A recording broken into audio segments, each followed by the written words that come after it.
Bonjour à tous, aujourd'hui nous allons découvrir la section des tâches d'un casserole Nova. Donc on va commencer par s'y rendre. Comme vous pouvez le constater, la section est très similaire à toutes les autres sections de casserole Nova. Vous avez donc la recherche classique, la recherche avancée avec vos recherches sauvegardées et puis votre bouton création des tâches. Vous pouvez afficher vos résultats en liste justement avec les mêmes rapports de tâches listées pour exporter vos tâches listées, etc. La seule différence, c'est qu'il n'y a pas vraiment de bouton plus pour ajouter une tâche. Il y a juste ce petit bouton-là qui va vous emmener directement au tableau de création des tâches qui se présente donc comme ceci. Donc sur la droite, vous avez les jours de la semaine avec tous vos utilisateurs et sur la gauche, vous pouvez voir deux sections budget et projet. Ça veut dire que vous allez pouvoir créer des tâches soit via un budget, soit via un projet. Veuillez noter que si jamais vous n'avez pas de budget, vous pouvez tout de même créer une tâche sans problème, c'est pas un souci. Tout en haut ici, vous avez vos options de filtre qui vont vous permettre justement de trier un petit peu vos tâches, soit par division, par compétence ou par département. Ça vous permet un petit peu d'avoir un rendu un petit peu plus précis lorsque vous faites votre recherche. Puis en ce qui concerne les compétences, il faut savoir que vous pouvez ajouter les compétences directement dans le profil des utilisateurs. Donc pour ce faire, c'est très simple, on va juste s'y rendre tout de suite, on va fermer ça.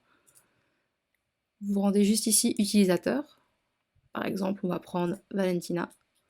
Et juste ici, création de tâches. Et là, vous allez pouvoir cocher les compétences. Comme ça, lorsque vous ferez votre recherche, je sais pas moi, par exemple, par la compétence administration, et bien vous allez voir tous vos utilisateurs qui font justement de l'administration. On va maintenant retourner dans notre tableau de création des tâches pour voir un petit peu comment ça fonctionne. Donc voilà, il se présente comme ceci. On va prendre par exemple par budget. Ici, on peut chercher par type de tâche. Donc si je clique, je vais avoir ma liste de tâches et on va choisir coordination. Donc là, on peut voir toute la liste des budgets. Tous ceux qui sont à 0, ce sont qui sont épuisés, et ceux qui sont en négatif, comme ici, c'est ceux qui ont été dépassés. On va prendre par exemple celui-ci, qui lui, il est en positif. Donc vous cliquez dessus, et ensuite vous allez choisir le jour qui vous intéresse, ainsi que l'utilisateur. Donc nous, notre exemple, on va prendre par exemple pour demain, et Caroline, donc juste ici. Vous cliquez, et vous avez votre fenêtre pour créer votre tâche qui s'ouvre. Donc on va pouvoir choisir combien de temps elle va passer dessus, on va dire une demi-journée. Vous pouvez également décider si c'est une tâche urgente ou non, mettre une petite description, donc préparation dossier RH. Donc pour demain, et si jamais, imaginons par exemple que cette tâche-là, on voulait lui assigner 20 heures, on aurait pu la répartir sur la semaine en cliquant juste ici. Donc là, on peut la répartir sur 2 jours ou sur 3 jours. Ou si on veut que la même tâche se répète toutes les semaines, il y a juste ici à mettre les paramètres qu'il faut pour la répétition. Donc nous, dans le cas présent, on ne va pas le faire. On va juste laisser comme ça. Donc une fois qu'on a toutes les informations, on fait créer. Et elle va s'afficher juste ici. Donc on peut voir que demain, Caroline, elle a une tâche qui devrait durer 3h30 et que ça lui occupe 50% de sa journée. Par exemple, si on veut reprendre une tâche ici, toujours en administration, enfin, oui, administration, on va la mettre à Candice pour demain, sauf que elle, on va dire que c'est une demi-journée, même peut-être une journée complète, et on va la répartir, on va la répartir sur 2 jours, mais on la répète pas. Pareil, préparation de CRH, on crée, et là on peut voir qu'il y a 2 tâches qui ont été créées pour demain et après-demain, de 3h30 chacune. Ensuite, imaginons par exemple qu'un de vos utilisateurs est absent pour 2 jours. On va prendre l'exemple de Antoine, il ne sera pas là demain le 9 ni le 10 décembre. On peut mettre une absence dans le tableau des tâches. Donc il faut juste cliquer donc, sur la colonne du jour et la ligne de l'utilisateur. Et ici, vous avez le bouton absence.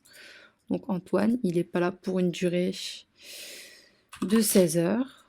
On va dire qu'il est malade pour 2 jours et on le répartit sur 2 jours. On fait ajouter. Et donc là, vous avez 2 tâches de 8 heures qui se mettent sur la ligne d'Antoine parce qu'il est absent. Si jamais vous voulez les supprimer, malheureusement, c'est pas possible de le supprimer en lot. Il va falloir les supprimer individuellement une par une. Donc par exemple, on prend sur celle-ci. Là, vous avez le détail. Vous cliquez sur la petite cible. Ça vous ouvre la fiche de la tâche et vous cliquez juste ici. Il faut savoir aussi que ce que je viens de dire concernant la suppression ou la modification des tâches s'applique aussi aux tâches classiques et non aux absences. Si par exemple la tâche d'ici, vous voulez la modifier, juste cliquer dessus, ça va pas suffire. Il va falloir vraiment vous rendre dans la fiche de la tâche pour le faire.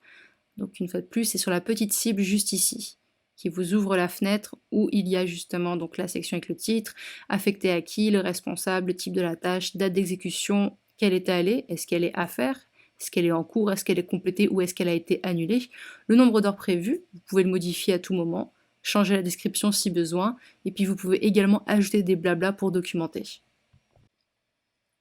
Hop. Et quand on revient à notre tableau, on peut voir qu'il y a différentes couleurs. Bon, là, c'est toutes les mêmes. Et par exemple, on va revenir en arrière. On va ajouter une deuxième tâche à Caroline. On va prendre celle-ci.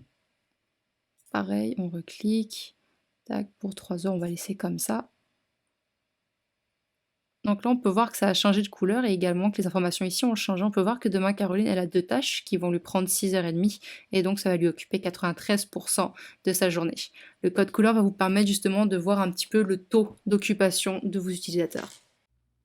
En plus de voir le taux d'occupation de vos utilisateurs ici, vous pouvez également le voir de façon un peu plus précise. Par exemple, si on reprend Caroline et qu'on clique sur la journée de demain, ici sur la gauche, on pourra voir justement un petit peu le taux d'occupation de sa journée avec plus de précision.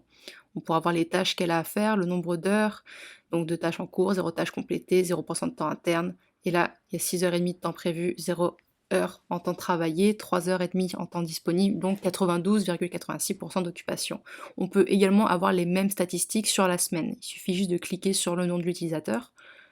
Et là, ça va nous reprendre les mêmes informations. Mais par exemple, on va prendre Candice.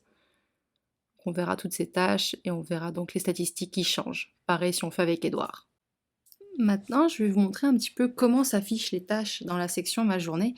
Mais avant, vu que j'utilise le profil utilisateur de Daniel, je vais juste ajouter une tâche pour la date du jour, donc le 8 décembre, afin d'avoir un meilleur rendu. Donc, on va prendre celle-ci. Donc le 8, Daniel, c'est ici. Tac, pour 2 heures, créer. Et voilà, donc on va aller fermer ça pour pouvoir aller se rendre dans la section Ma journée, juste ici. Donc là, vous pouvez retrouver vos projets, mais nous, pour aujourd'hui, on va s'intéresser aux tâches.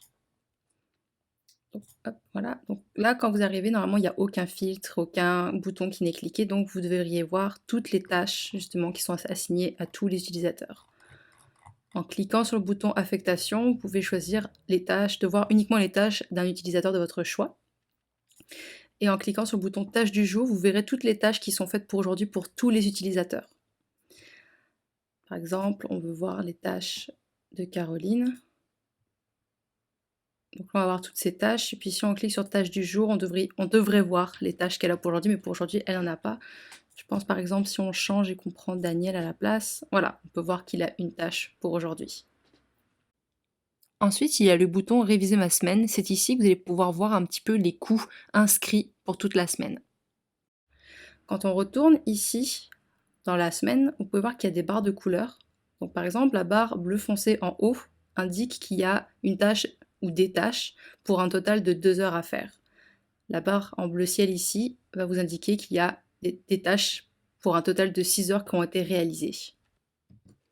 Pareil pour hier, donc pour le 7, on peut voir qu'il a réalisé justement 30 minutes sur une tâche.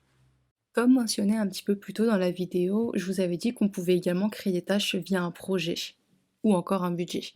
Donc juste, on va aller ici dans la section projet. Vous pouvez aussi y aller directement via la section principale des projets sans passer par ma journée, c'est aussi possible. Projet. Donc là, on a notre fiche de projet qui vient de s'ouvrir.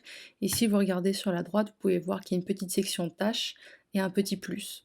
En cliquant ici, ça va vous ouvrir une fenêtre où vous allez pouvoir justement créer votre tâche.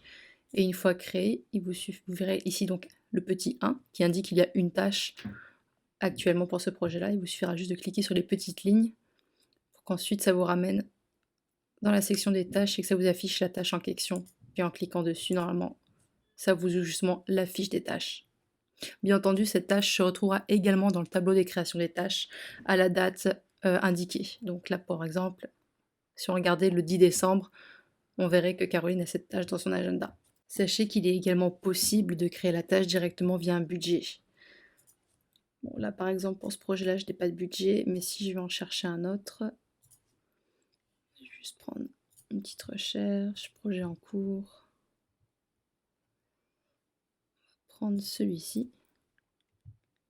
Donc on peut voir quel budget en cliquant donc sur les budgets.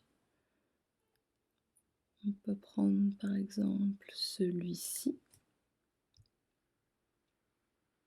On clique sur tâches et on peut faire un petit plus et là pareil, on peut mettre la date, choisir à qui on l'affecte, mettre une description et puis ajouter. Et ça va s'ajouter également dans le tableau de création des tâches, donc vous aurez vraiment une vue globale de tout ce que vos utilisateurs doivent faire. Et ça fait pas mal le tour un petit peu de comment fonctionnent les tâches. Donc merci à vous d'avoir regardé cette vidéo, puis à bientôt.